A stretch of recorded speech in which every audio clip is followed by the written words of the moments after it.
Okay, we should have folks coming in. Here comes the participants. We're at 42, 48 folks are coming in. It's taking a while. Thank you for those that are coming in. We have about 300 or so folks that are registered for today's coffee chat, so it'll take just a moment to load that many people. I want to welcome you as you come in. And I'm looking for my iPad.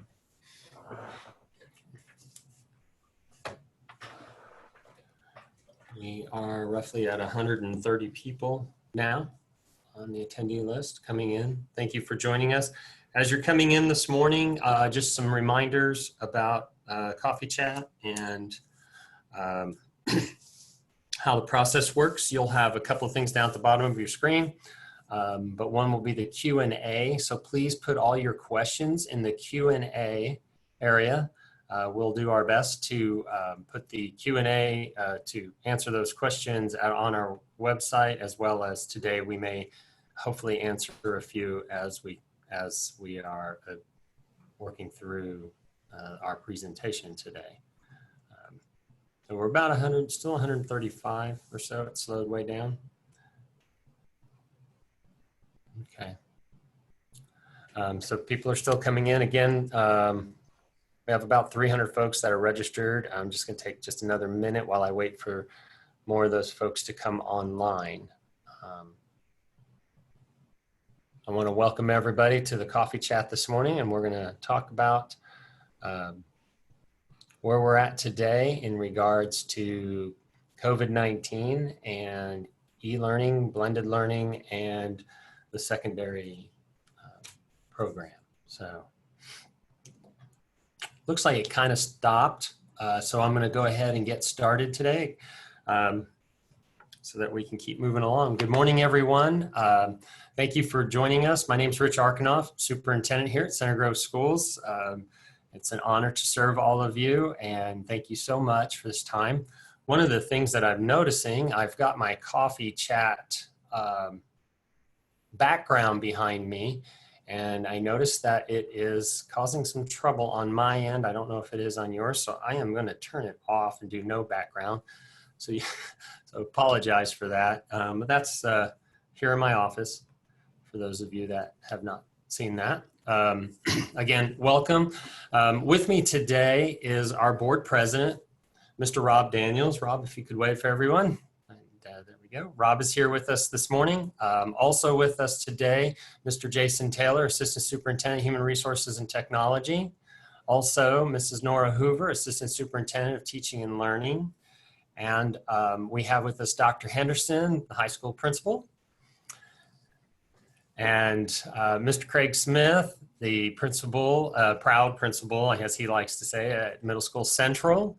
And Dr. Davin Harp, Middle School principal, Middle School North principal. And Mrs. Amy Norman, Health Service Coordinator. And then finally, the master of everything that we do here, Stacy Conrad, Executive Director of Communications. And so she's, Stacy will be our moderator, if you will, for our questions, our Q&A as we're going along in our presentations, and hopefully be able to address some of your questions. But we're going to jump right in today and talk about where we're at and our next steps. But also why we're where we are today. I'd like to just take a couple of minutes for Mr. Daniels to welcome you all, and Rob. Thanks, Rich. And I also want to thank everybody for participating. We're blessed in the Center Grove area that we have parents that are in tune with their children and what their children are up to. These type activities and participation in this coffee chat, I thank you all for being here. And also our administrators. Let's realize these are all good, wonderful people. I've worked with them for 3.5 years now, and I've got to tell you, they are committed to your children. They're committed to the school. The effort they put in this summer to come up with plans and backup plans and everything they've done, I can't say enough about. So thanks to all of them. As you know, we all know no one asked for this. No one asked for COVID. No one asked for a pandemic. We're here not by choice. We're here doing the best we can with the information available. As we're going into the second day of e-learning at the high school, middle school levels looking to embark on an AB blended next week. I just ask for everyone's patience and grace. We're doing a good job. We'll do a better job as we continue to go forth. So based upon that, I'll turn it over now to Amy Norman, who will give you a little more detail on some of the issues she deals with on a daily basis with the situation. So thank you, everyone, from from community to administrators to teachers. So Amy, I'll turn it over to you. Thank you. Good morning. I want to kind of clear up just some of the different terminologies that are being used out there so that maybe we can all be on the same page and know the definitions that I'm using. Isolation in particular deals with somebody who has symptoms or somebody who has tested positive for COVID-19. And what that kind of looks like is you want them to stay away from people even in their own home so that others don't also get sick or develop COVID-19. Unfortunately, nobody knows who's going to be asymptomatic and who's going to have symptoms, and then who's going to have symptoms that are actually, really serious and dangerous. So isolation kind of equals symptoms or is a definitive positive test result, and that results in isolating for 10 days. Quarantine is something that those are the close contacts of a person who has tested positive. And that is kind of the key to that is it's somebody that they have been within 6 feet of a confirmed case for 15 minutes or more. Quarantine looks like 14 days. And that can be very difficult and complicated to understand because a person who actually has COVID-19 is a 10-day situation and a person whose quarantine is 14. Part of that is because the CDC has found that symptoms develop 2 to 14 days after somebody has been in close contact with a COVID positive case. So that's the reasoning for that 14-day mark. And again, a close contact is just somebody who was inside of 6 feet of a confirmed case for 15 minutes or more. Currently, the way that is written with the CDC and with the Indiana State Department of Health, it does not matter if people are wearing masks or not inside that 6 feet. The reason that we wear the face coverings is so that if you are in close contact with a person who has contracted COVID-19, it reduces the likelihood that you also will contract it. We do not wear N95s. There are no guarantees that people won't get this. So that's why there's still the close contact component of it, and there's still quarantine that results from that. Next slide.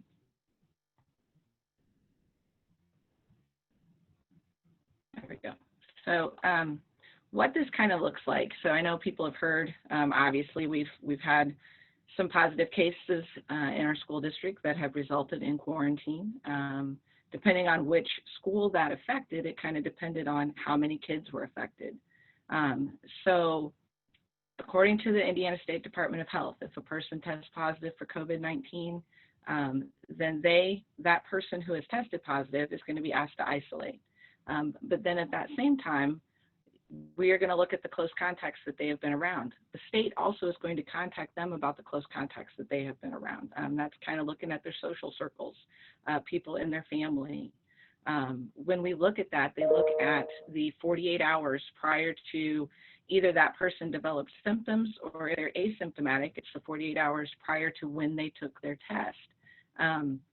A COVID test is good kind of the day that it happened. It's a snapshot of that person on that day. And so that's then the thought process from the CDC and the State Department of Health is that 48 hours prior to when symptoms developed is when people tend to shed the most virus. And in the case when they don't, they're asymptomatic, that we just know that that's the snapshot of that day, and they still look at that 48 hours prior. And again, that close contact is somebody that's been inside of 6 feet of somebody who has tested positive for 15 minutes or longer. From a school standpoint, what that kind of looks like is we begin to then contact trace. I don't necessarily look into the students' social circles. Obviously, if we are aware of that, then that's going to become part of that. However, we don't always know that. We're looking primarily for who was that person around when they were in their classes. In some of our classrooms, we are able to achieve some level of social distancing. However, in other classrooms, we are not. And so that close contact component can then lead to additional students being quarantined out of a classroom. Next slide.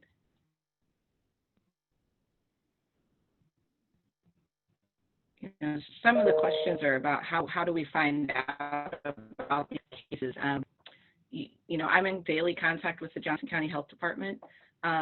Students also notify us if they test positive. There is a delay in that component of when it hits the state database. So a lot of times families know prior to the health department, but at the same time, the health department sometimes knows before the families. So we have a back and forth communication with them. When we get notified of a positive case, then I immediately contact the Johnson County Health Department to kind of determine what are our next steps. What does that look like? They then help provide me guidance with in regard to dates of quarantine, when did symptoms start, those types of things so that we can kind of narrow down that focus. At that point, myself and Jason Taylor work with the school administrators in the building to kind of determine schedules, seating charts. When necessary, we have gone in and measured the distances between desks. We have contacted teachers to try to determine, you know, if their room setup was different, you know, and just try to make those determinations of what's going on. At that point, once we kind of get a lot of these things narrowed down, we then start contacting the parents to let them know. That is something, you know, we've not been doing automated calls. It's a personal phone call home to kind of let them know that this is going on. We try to answer as many questions as we can. And then I also follow up with a letter from the Johnson County Health Department, as well as information just regarding what quarantine is. And then we also then update Skyward so that parents hopefully are not going to be receiving a call stating that their student is not at school. So that component of this has been a little bit more complicated. So I believe that some parents have received some calls kind of through the automated Skyward notification, but we are definitely in the process of getting that segment of this resolved so that those calls are not happening. So, but my goal is for everyone to know kind of the return to school date, and then encouraging the students to be in constant communication with their teachers.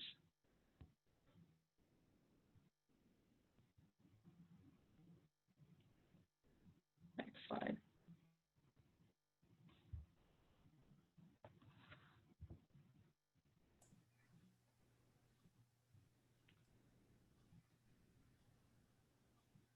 There we go. Sorry. Can you hear me okay now? All right. Thank you, Amy. So next was what we did as a corporation. We use these metrics. You can find this on our website, which is at centergrove.k12.in.us/status. And you'll see the metrics here and what stages we're at in our process for dealing with the district's status in regards to COVID. And what you have and what you see here in front of you is just the various stages of learning, the environment based on the metrics that we would use. So off here to your to my right would be the transition considerations, and these are the metrics that we use to determine where we are at, what stage we're at. We use those numbers together, not just one. We don't have like one definitive number that we would use in order to make a decision. We look at all these areas, starting, for example, with the safety supplies. And what we talk about there, and some clarity on that, is the cleaning supplies and all the things that go on with that. If we do not have enough cleaning supplies to to keep the buildings clean and to deal with the issues that we need to, then we'll have to take appropriate action. That could result in immediate shutdown if it's severe enough. Also available PPE for our staff and of course for students would also be a pretty significant issue that could cause us to shut down. The other is our COVID-related absences, and that's pretty much been the big one for us right now, and we're going to talk more about that in a minute. But that's looking at the numbers that Amy just kind of went over, the COVID-related absences. So there's a number of things that we would look at. So the positive cases in our schools, the related absences for students and staff on quarantine and students and staff on isolation.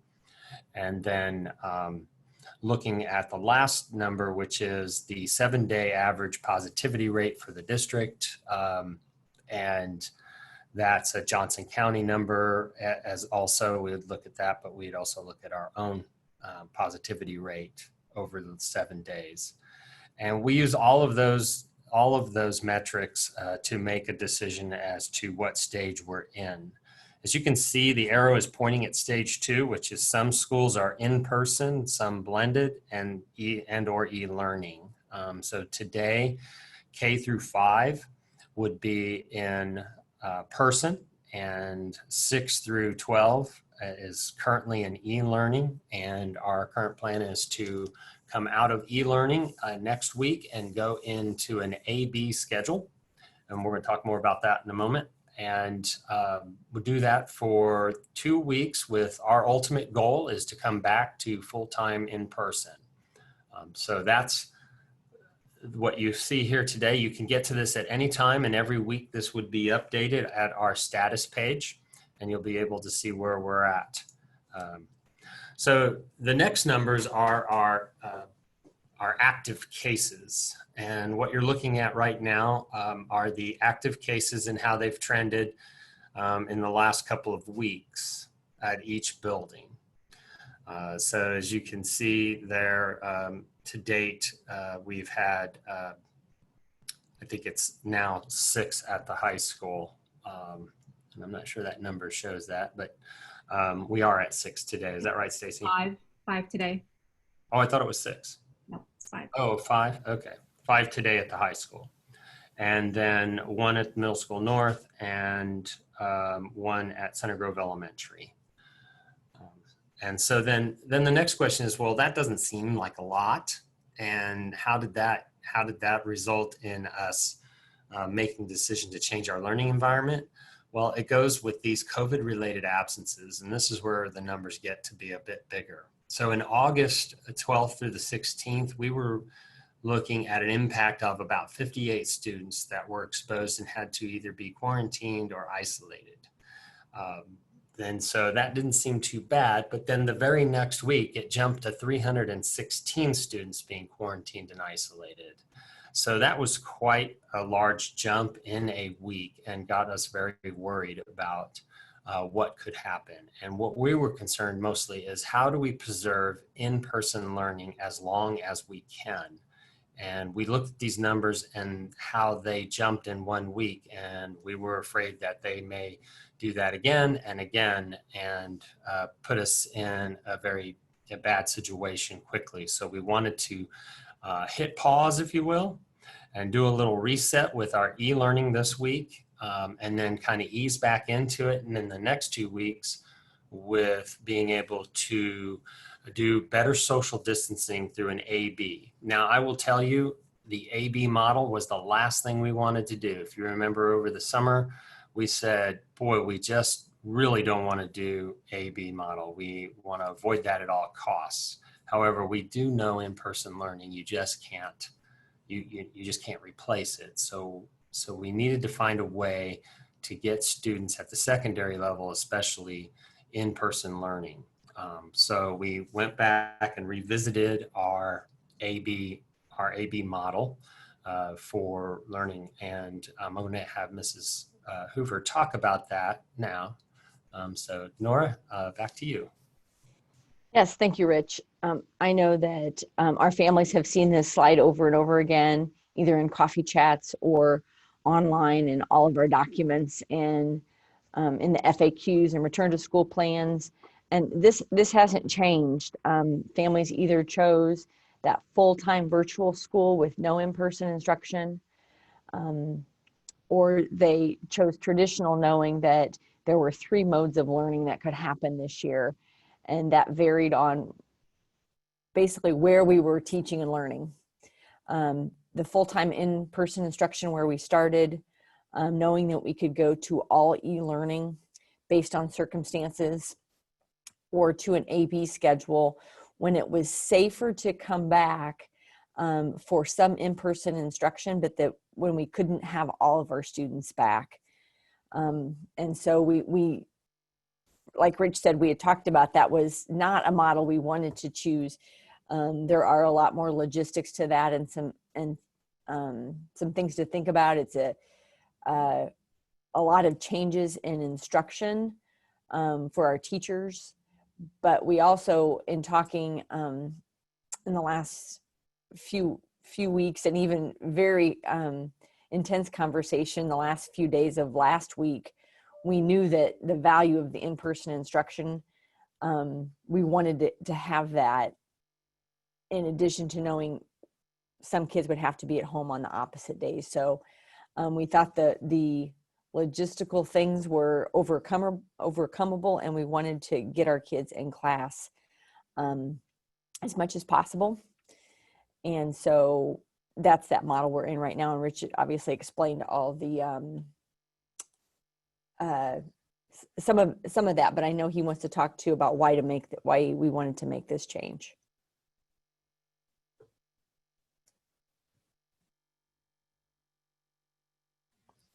Rich, you're muted. Sometimes that's the best way to listen to me. Okay, why do we want to make this change now? Basically, particularly for the high school and the middle schools, we're really working to be proactive and hopefully put a stop to the spread. Being able to provide more social distancing measures that we can. As some of you have seen, it is extremely difficult, especially at the high school, to social distance and to provide that in with, even now, I believe we had close to 300 students at the high school doing virtual learning. That still leaves well over 2,000 students in our high school, and some of our classrooms are small. A lot of our classrooms are small. And so we really wanted to take the approach that let's get in there and split this by doing an A/B process and getting students more in-person learning, but provide them with a reduced number of individuals in the building. So our goal is to reduce the potential spread and reduce down the number of students that would get quarantined or isolated by being able to spread out more. And so our goal has always been to return to traditional learning, and whatever we can do as soon as we can do it. The community really, really wanted us to start traditionally, and that's what we did. We really worked hard to try and get that going, but as Dr. Henderson can tell you, there are just areas in the high school particularly that are almost impossible to provide social distancing and with the number of students we have. And we believe that by being able to do this blended model and have an A/B schedule, that we can do a better job of that. Jeff, do you want to say anything in particular about what you've looked at going to the A/B model for yourselves? I think one of the biggest gains that it will afford us is the opportunity to reduce the student population at lunch.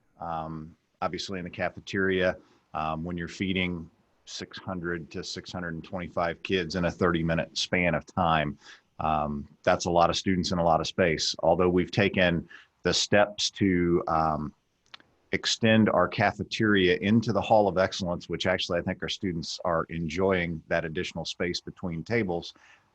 you still have 12 students sitting at a table at lunch at almost every single table. So moving to an A-B model will afford us the opportunity to reduce the number of students sitting at a cafeteria table for 30 minutes with one another.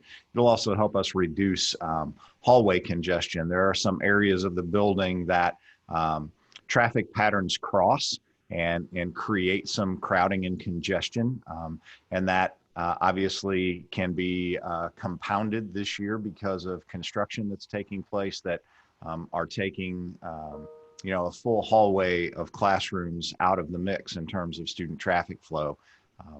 And those teachers are then placed into areas of the building where other teachers are on prep, which congests those hallways even more because ordinarily those classrooms would not have students in them. So construction really adds to the difficulty that we have in reducing crowdedness in the hallway. The fortunate thing about the hallway is our passing periods are only 5 minutes in length. So a passing period should never result in what is considered to be a close contact by the CDC. So there's an advantage there. I think the real big advantage is going to come in lunch. Great, thank you, Jeff. So also then, folks are like, well, your numbers at the middle schools aren't that high, but yet you're talking about moving the middle schools to the AB process as well. And so we had a very long, intense meeting before making that decision, and we actually arm wrestled quite a bit over it. And what I'd say is probably the biggest reason we did that for the middle schools was to be proactive. As we were looking at the numbers ticking up at the high school, our fear was, are those numbers going to tick up at the middle schools at some point quickly? So we definitely wanted to take a proactive approach and stop it before it got too bad at the middle schools. And as we were working through this, Craig, would you like to talk a little bit about what AB would provide us here in the next week? And of course, Dr. Harp, if you would too, but I'll let Mr. Smith go first. Yeah, first, thank you. I want everybody to know it was a very, very difficult conversation and not a decision that we made lightly by any means, but everything that Dr. Henderson shared at the high school, those issues are very replicated at the middle school level. Mostly, I'd like to focus on the social distancing aspect of things. We've had lots of logistical pieces that play a part in our inability to keep kids spread at that 6 feet or greater mark so that we can drastically reduce the amount of students that we have on COVID-related absence. What we were seeing at our middle school level was very, very similar in COVID-related absences to what the high school was seeing. So in our discussion, we were talking about the very fact that if and when there was a positive case, that would impact up to 4+ students per class times 8 classes a day, and still have us struggling to meet a social distancing requirement. So when we focus on that proactive measure that you see on the screen, really we have to suspend our emotion from all of that piece and say, what can we control? And right now, the only thing that we can control is distance between our students. In a middle school classroom, you're still looking at 25 to 34 students in a class in a traditional model. And when you have that many students inside the square footage of a classroom, we just cannot maintain that 6 feet of distance. However, by going to a blended model and having our students on an AB schedule, that absolutely will allow us to do so.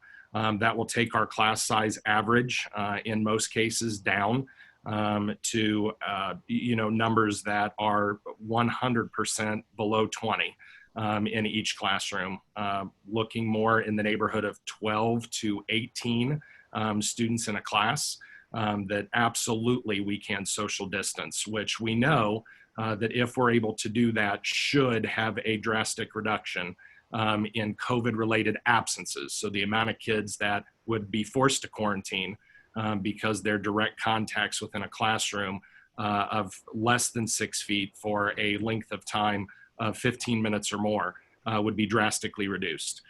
So we really feel like this will have a very positive impact on the COVID-related absences and allow us to keep the distancing that will keep both our students and staff safe.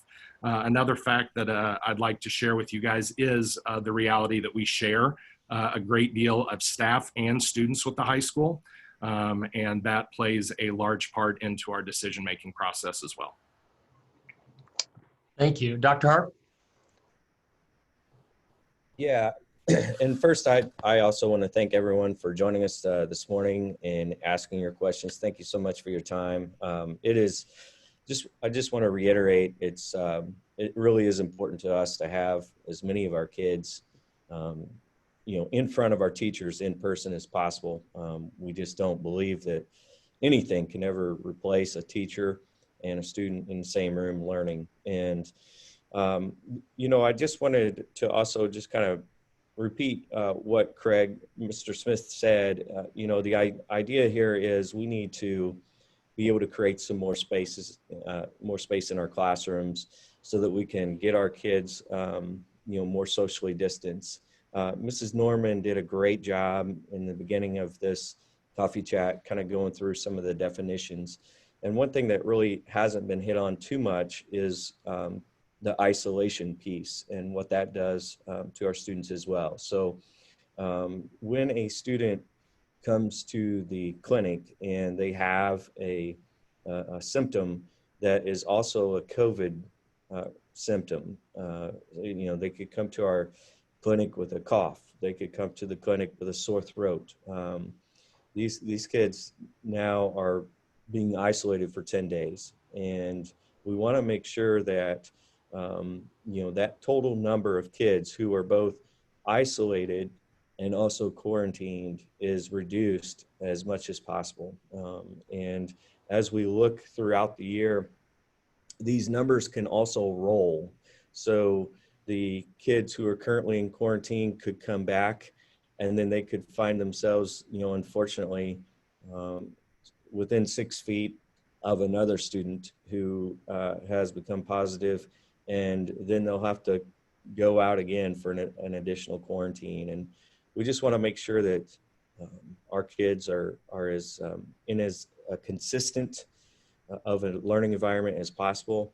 And at this time, the blended model helps us both keep that in-person experience that we all value so much, but also, again, be proactive and kind of hit that reset button and hopefully be able to, turn around the way the numbers have been trending.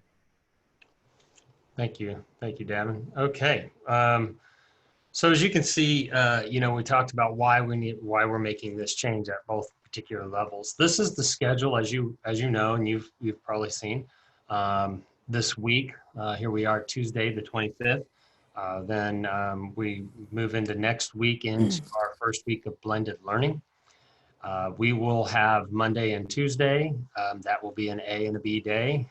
Then we will do an e-learning day on Wednesday. Teachers will have, they'll have office hours. They'll be doing e-learning lessons, and we'll be doing professional development with our teachers.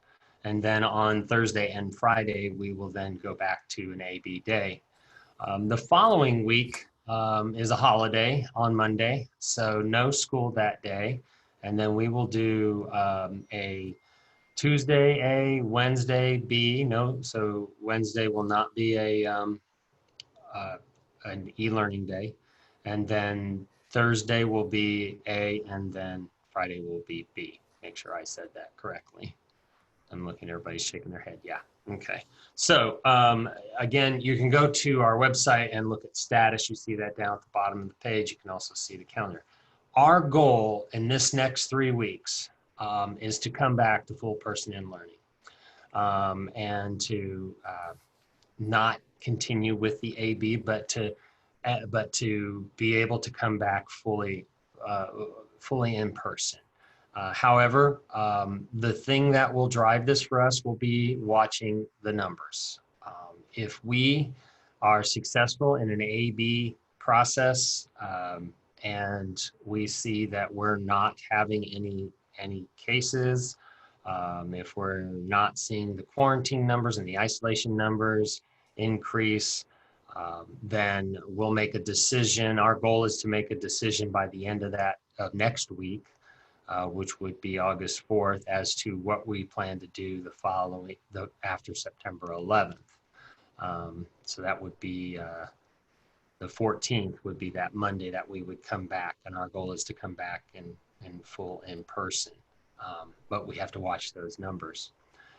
So as we continue to go on and through this process, one of the biggest things we need is help with parents in following, what we do for our kids and each other and assessing ourselves. I'm going to talk a little bit more about that at the end, but here is just a slide on the e-learning. So Nora, do we want to go back over any of that? Sure, I can talk about a little bit of this. Mhm. A lot of this was in our return to school plan. Some of it's just to emphasize what's different or how we're structuring differently than we did in the spring. And right now, of course, I want to emphasize too, this is just secondary, going to obviously e-learning this week and 2 weeks of a blended model. But for our students in grades 6 through 12, our assignments will have due dates. We're going to be taking grades as we normally would if they were sitting in class. We've had specific times established for the class periods. The 3 secondary principals work together to do that. Part of that is because they share some students. We have some middle school kids who participate in high school classes. And so they wanted to make sure that kids had the opportunity to attend those classes. And we will need to, unlike the spring, engage our students in a longer school day. The state had said in the spring, we need to do what's right in the moment, and that was not to have regular school days. And we now need to go back to making online learning, our e-learning, more closely mirror the classroom. We need to do that to stay on track academically for our students. I know yesterday was a tough day. Our teachers just learned that we were doing this. And so yesterday's lessons may have not, been that long. I know it was hard. It's hard to get into that pacing and knowing how long things are going to take. We also didn't have as many, I think, in-person learning options as we might have had yesterday due to problems with our Zoom. And that was nationally. I know we had problems in the meeting in the morning. We couldn't use it either. So that messed up. My own children got a message that, oh, that Zoom, we can't have it today. So teachers jumped to try to find something else. And that's going to happen because technology sometimes doesn't work the way we need it to. But I know our teachers are planning those kind of activities and pulling kids in for direct instruction in their e-learning. At the high school, our C9 students will continue to go to school to C9 every day, and we will provide transportation on those days if they get to the school, just like they normally would. And we're also going to continue our athletics and extracurricular activities during this time, taking those precautions that they've been taking. Next week, Rich, as we switch to the blended model on the next slide, those students will come on their day, the A day or the B day. And on the opposite, they'll either be working independently or they might have some instructional videos to help lead them through that learning. But they'll be only in person 2 days a week. Everyone home on Wednesday. The high school will follow the pink schedule, which Dr. Henderson and his admin team have put out there, and the teachers are reminding students about how that's going to work. And again, we'll continue our extracurriculars and athletics in the next 2 weeks of blended.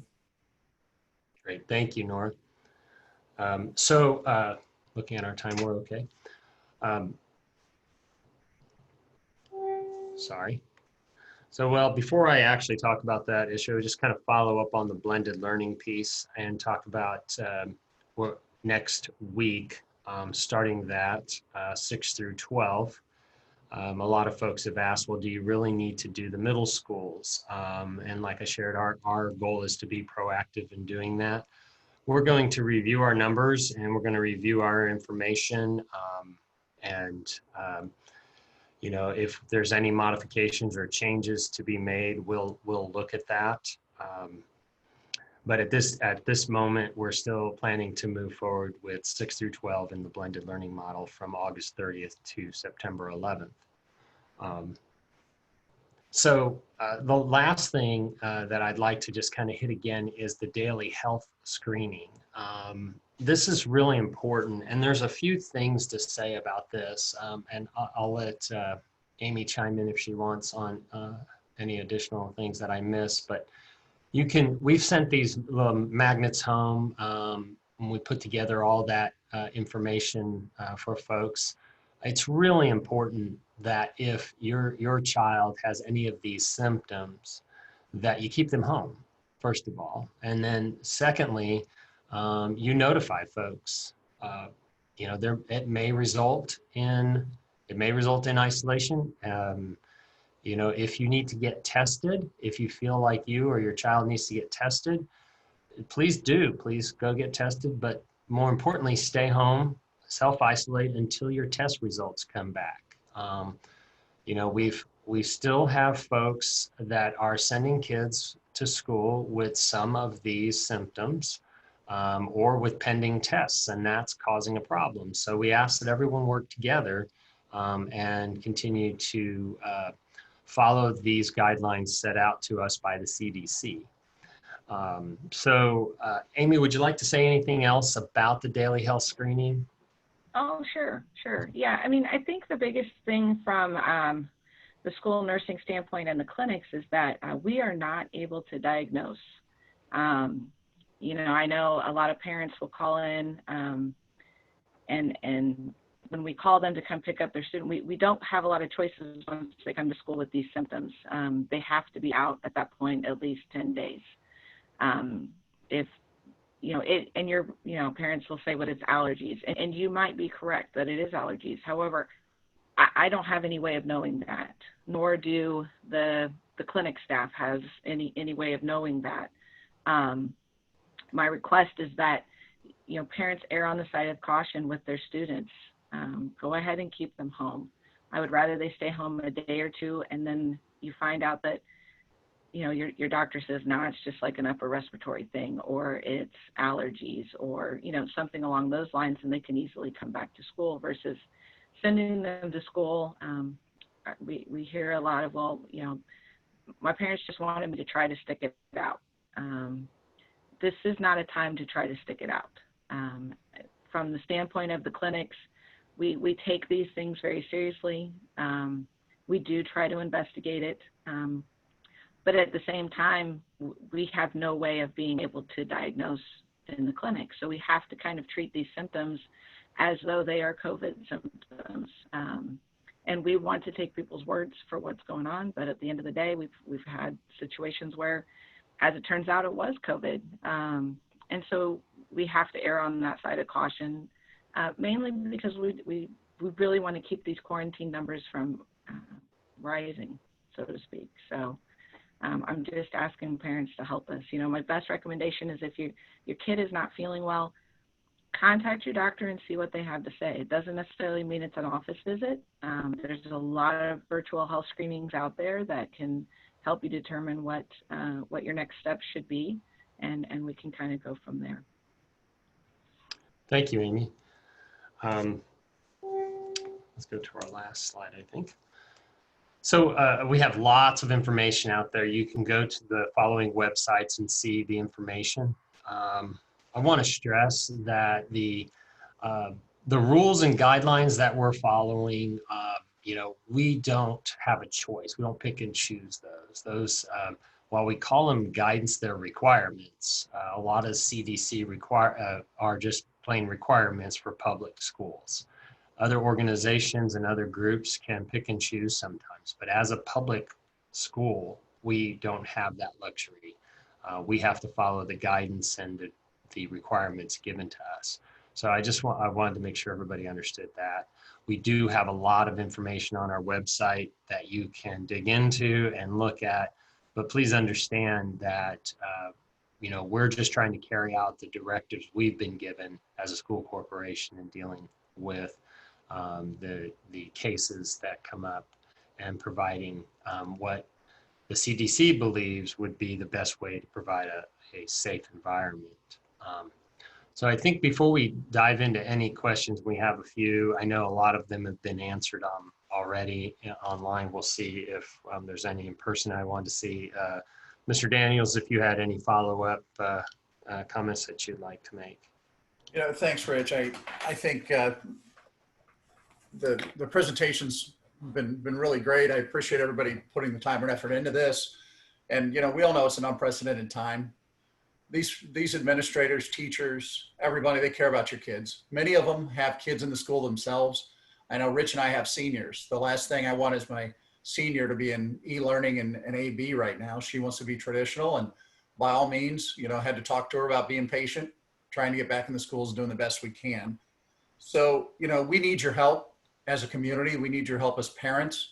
As Amy and Rich both said, if your kids aren't feeling well and if they're showing any signs of COVID, please don't send them to school that day, because it not only impacts that kid, but it impacts potentially, if they do have it, 25, 30, 40 other kids that sit around them. So we're not perfect. You're not perfect. No one's looking for perfection here. We're just asking that we get your help in that regard, and give these students, teachers, administrators, everybody your patience and grace.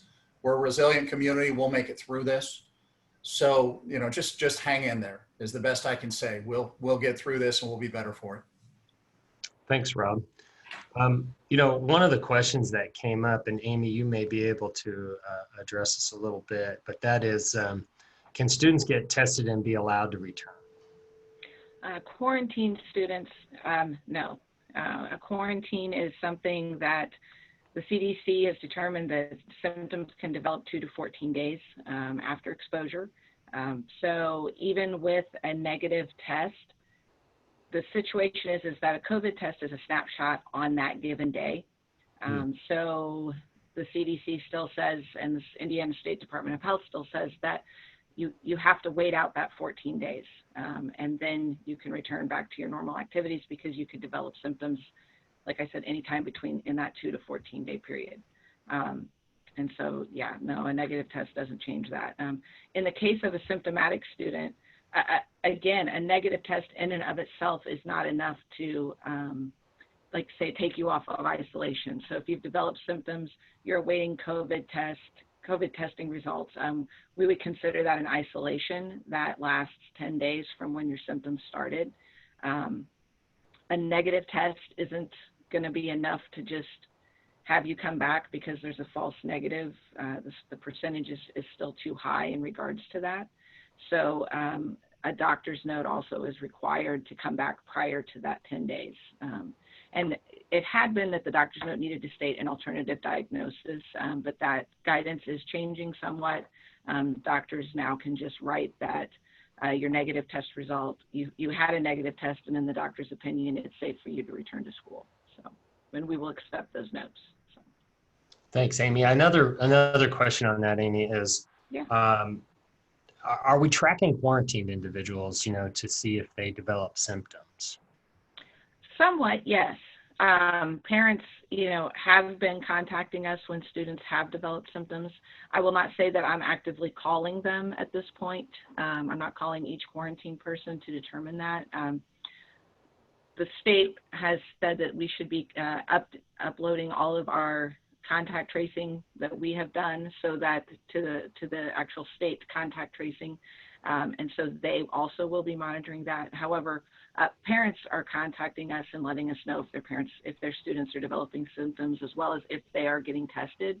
And then, as I said, families have notified us, as well as the county health department notifies us whenever there are positives.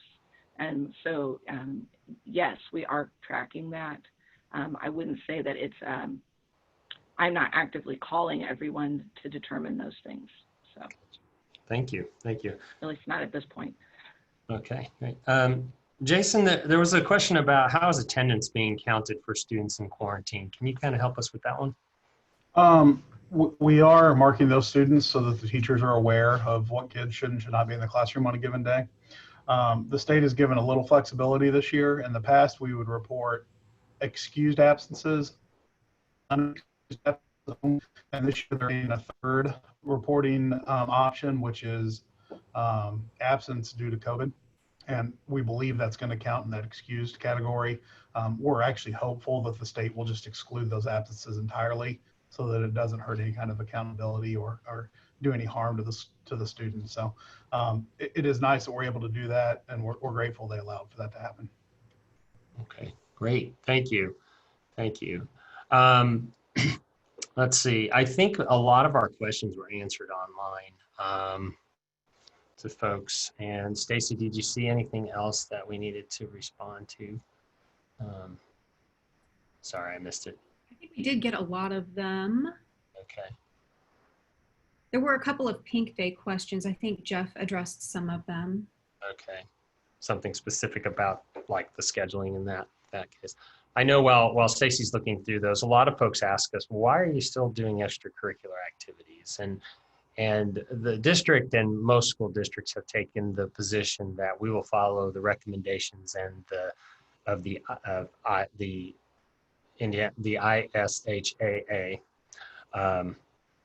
and how they handle whether or not sporting events and the extracurriculars will happen. And so we utilize them. It is a voluntary program. People do not have to be involved in any sport.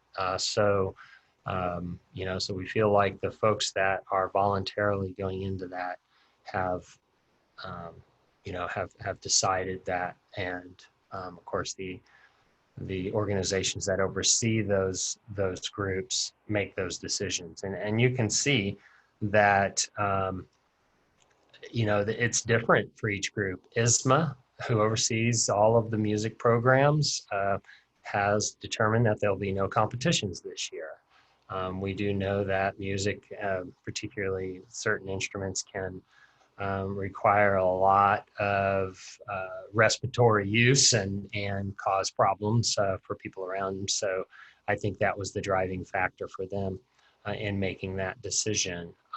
But the Athletic Association has continued to allow sports to take place, and so we're doing that. Now, we had to reduce down the number of participants, and that's based on local health department requirements, and also the ISHAA has also told us that we needed to cut down on the number. So, for example, if you were able to attend the football game last Friday, you'd see that there was just a fraction of people able to attend physically. But we did have a large number of people attend online. I believe it was around 600. Is that right, Stacy? About 600 people or so, I think you said. Yeah. So, Dr. Henderson, we did have a question on Pink Day. Let me see, what was that question? Stacy, do you remember? Yeah, I can jump in here, Rich. Okay. Go ahead. So there was a question asked about why the modified Pink Day schedule doesn't follow the period numbers in the exact same order that they would ordinarily appear. So a student on a red day would attend periods 1 through 5, and a student on a white day would attend periods 6 through 10. So when you look at those 2 days side by side, from a time perspective, period 1 is the equivalent of period 6 in terms of where it falls during the day. Period 2 is the equivalent of period 7 in terms of where it falls during the day. As mentioned earlier, we share students and staff between middle schools and high schools, and we also have students who participate at Central 9 in the afternoons. So we have to place all of the morning classes together where they fall in the day, so that those students who participate in classes at the high school in the morning and those staff members who are shared between buildings, those times align. So The three secondary school principals sat down and looked at our bell schedules in each of those three buildings.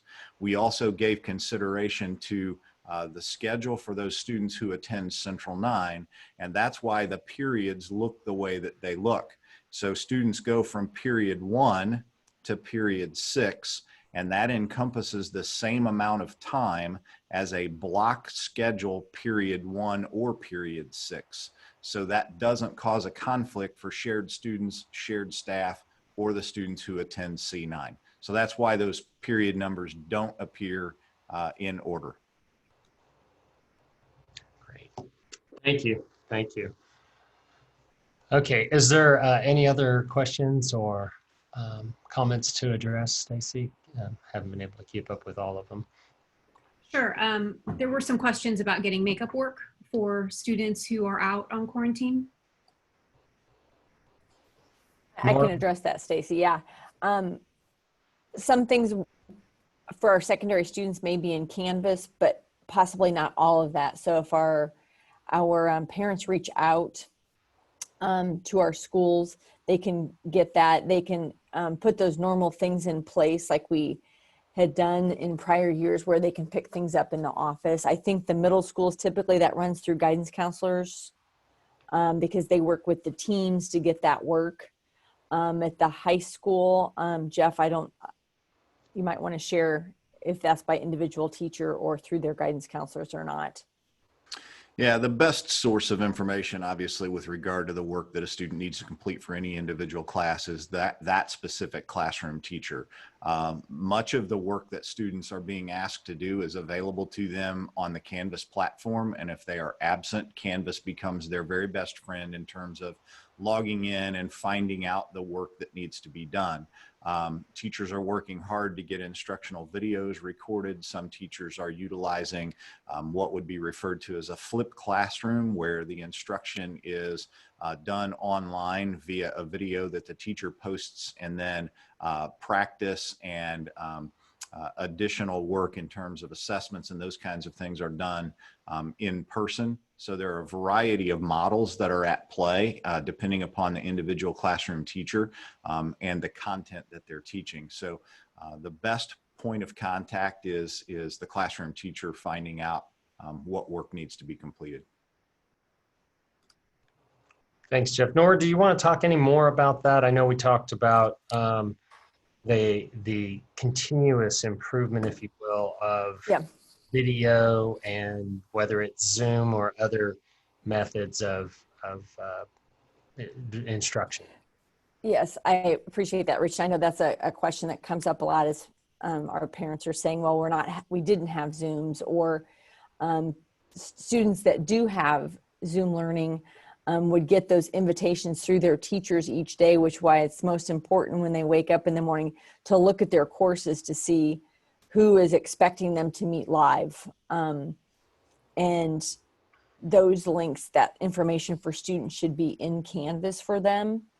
And if you're a parent who signed up to be an observer in class, I know my inbox has been flooded today with messages from teachers to the kids that I can see. But I think the one thing we need to think about, and we talked about this a lot over the summer, we all did the best we could last year in crisis e-learning, teachers and parents and students. But it needs to be different this year, but that also takes time. Just like being a young teacher and having to learn a lot of things, going to e-learning for everyone or going to a blended model with online learning it's a lot of new information and new ways to do things. And so our teachers have a learning curve, and we said how we can do this in August and how this looks in November and how it can look in March. Our teachers will get better, but they need time for that training and, quite honestly, that practice, what works well for them, because they all have their own style, what works well with their students. And they'll continue to grow and get better at that, whether that's through Zooms, whether they're making instructional videos of, a math lesson that they can show all their classes.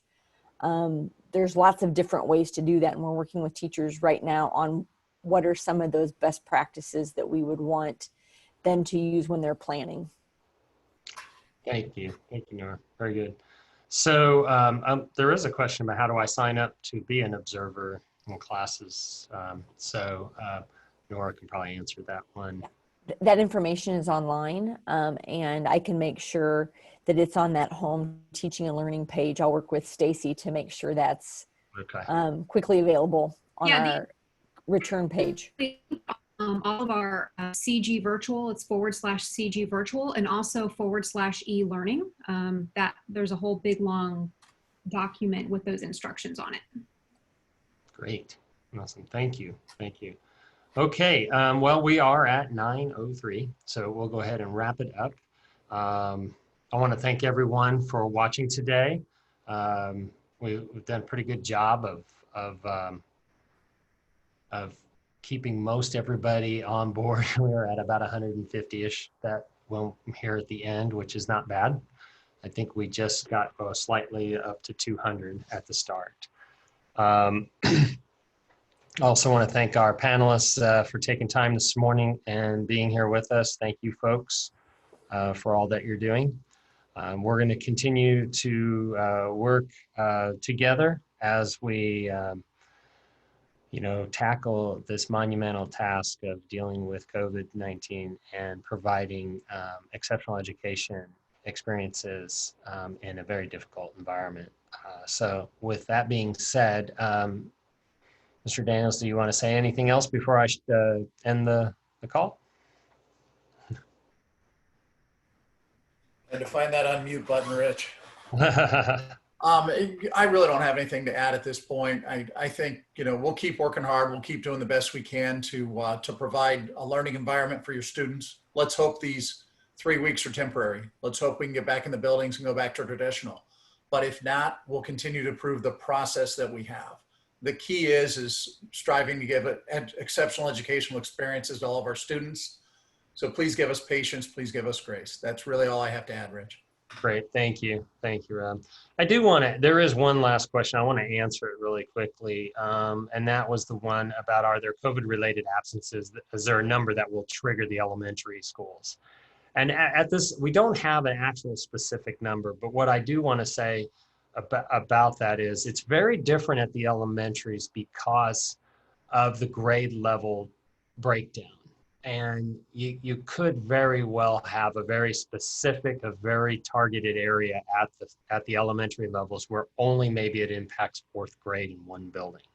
And we'll have to deal with that individually. So we're going to continue to work on those numbers, but I appreciate the question, but we don't have an actual specific number. So thank you. I know we'll get the rest of these questions answered, and we'll get some information out on the web. So thank you, everyone, and have a great day.